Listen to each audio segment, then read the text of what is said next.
Nous nous trouvons juste à l'entrée du musée, à l'intérieur de nombreuses collections. Nous allons justement partir à la rencontre des nombreux bénévoles qui entretiennent toutes ces collections et qui animent les nombreuses visites au quotidien. Allez, venez, je vous emmène.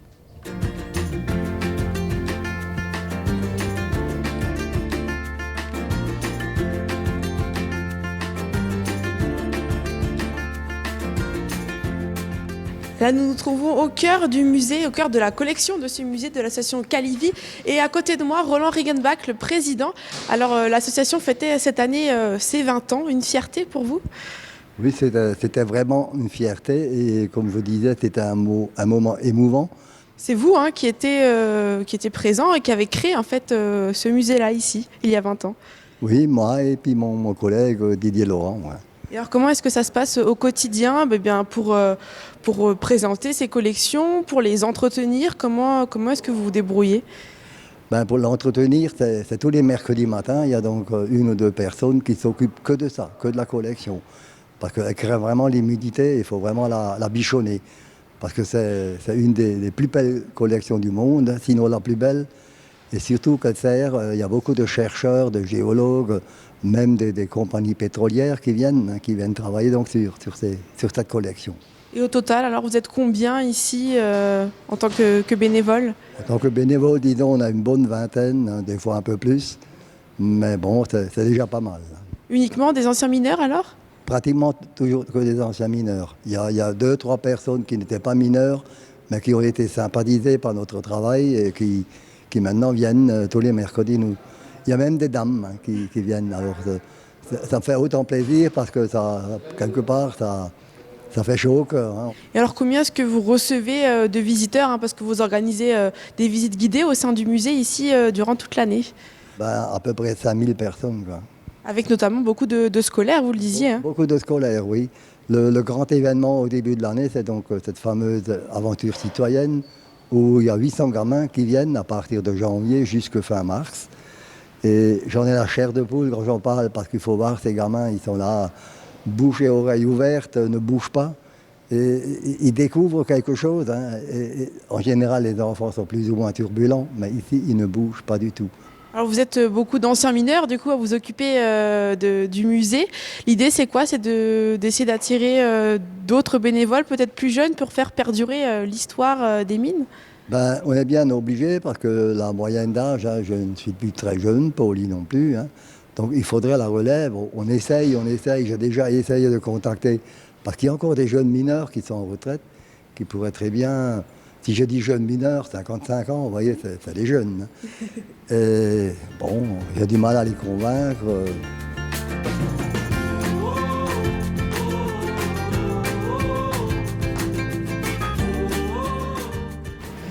Alors le mercredi, c'est journée d'entretien.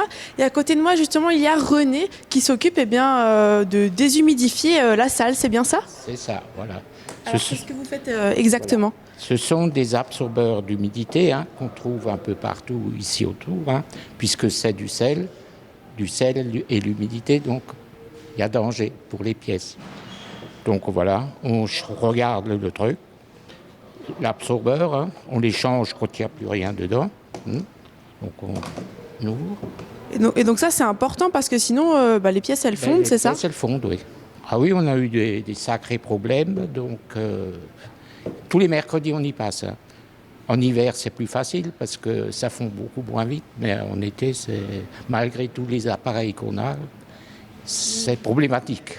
Parce que les pièces sont uniques ici, donc si elles fondent, c'est perdu. Quoi. C'est perdu, oui. Déjà que les mines sont fermées. Donc là, en ce moment, on a encore l'entretien de José Fels. Donc il y a des mines à cause de Stockamine. Donc il y en a on arrive encore parfois à avoir quelques morceaux par les mineurs. Mais sinon, il n'y en a plus. On va vous laisser continuer ce travail qui est très important. Nous, on va continuer la suite de la visite.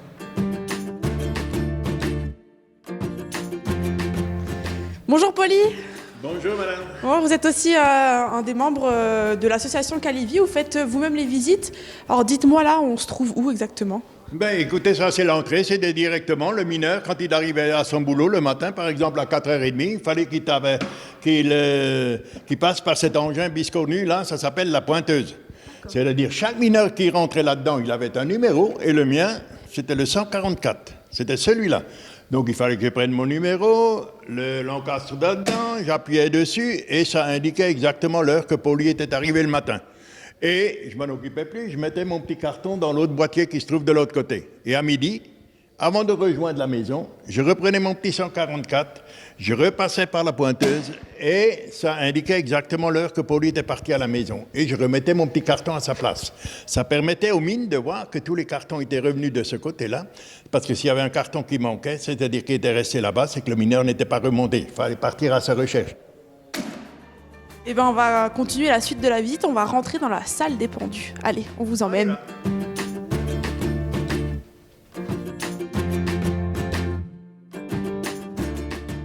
Bon, alors là, Poli, on se trouve devant votre crochet, c'est ça ? Ici, vous êtes communément dans ce qu'on appelle le temple des mines de potasse. C'est dans la salle des pendus, c'est l'endroit le plus émouvant qu'il pouvait y avoir dans une mine. Et donc là, je suis devant mon crochet et ça me rappelle toute ma jeunesse parce que c'est là, ce crochet-là, je l'ai fait fonctionner la première fois en 1952 quand je suis rentré pour la première fois ici. Donc c'est presque toujours les larmes aux yeux quand j'empoigne ça parce que là, toute ma vie se retrace, tout revient d'un coup et je vous le garantis, c'est quelque chose de fantastique. Et alors, pourquoi est-ce qu'on faisait ça comme ça ? C'était pour gagner de la place, qu'on suspendait les vêtements ? C'est un procédé qui était unique dans le monde, hein, parce que j'ai visité le monde entier et ce système-là était aussi dans les autres pays. Hein, donc, mais pour nous, c'était quelque chose qu'on a découvert en étant jeune. Hein. Donc, par exemple, le mineur arrivait le matin et tranquillement, il allait à son crochet et tranquillement, il faisait descendre ça. Et quand c'était en bas, et ça, c'est encore des habits d'époque, alors ? c'est les habits d'époque. Donc, il jetait tout ça sur le banc. Et puis ensuite, je ne vais pas le faire. Hein, donc, je ne vais pas me déshabiller maintenant. Et quand il avait fini de se changer, là-dedans, il y avait son savon.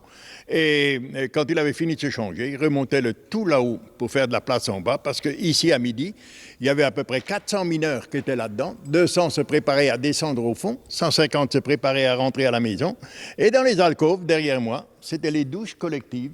Il y a encore 50 mineurs qui prenaient leur douche avant de pouvoir rejoindre la maison parce qu'on avait quand même 2-3 mm de poussière dans la figure quand on remontait du fond de la mine.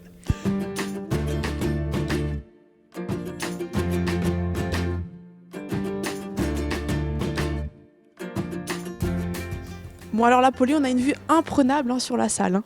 Ah là, quel moment d'émotion pour moi de voir ça. C'est-à-dire, là, vous contemplez, vous avez une vue de tous les copains qui ont travaillé ici dedans, et je vous le garantis. Et là-dedans, il y avait 30% de mineurs polonais, il y avait 10% de mineurs italiens, il y avait des commerçants, des artisans, des agriculteurs qui travaillaient ici. Et tout ce bon monde a disparu.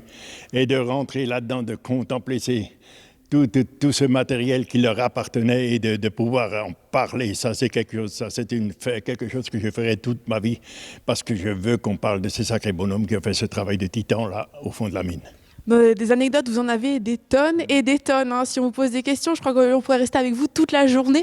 C'est important pour vous vraiment de faire perdurer l'histoire ici. Ça, c'est pour moi, mais je suis récompensé avec le travail que je fais. C'est-à-dire que je suis des fois là de 8h du matin jusqu'à 10h du soir. Mais je suis récompensé par le comportement de tous les élèves qui passent ici. C'est-à-dire bien souvent, ils m'envoient des mails. Poli, je crois que tu m'as appris quelque chose dans la vie. C'est tout ce que je voulais faire. C'est-à-dire qu'on parle de ces sacrés bonhommes et que ça ne retombe pas dans l'oubli et leur faire comprendre aussi aux jeunes que la vie n'est pas un long fleuve tranquille, qu'il faut savoir se décarcasser un peu quelque part dans la vie. Et mon but est atteint, donc je vous garantis que pour moi, c'est une véritable récompense le comportement de ces jeunes. Merci en tout cas pour cette visite qui était très très poignante. Et vous qui avez vécu donc 40 ans sous la mine, merci pour tout ça, Poli. C'est gentil à vous, merci. C'était un plaisir de vous parler, non pas de Poli, mais de vous parler de ce sacré bonhomme.